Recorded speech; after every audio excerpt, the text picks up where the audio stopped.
In the next few videos, I'll be sharing with you some information on the relationship of menopause, sleep apnea, and snoring. The reason why this is so important is because it is extremely common.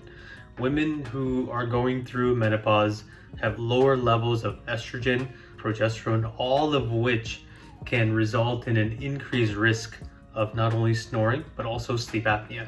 Women who have sleep apnea, women who are going through menopause have worse sleep.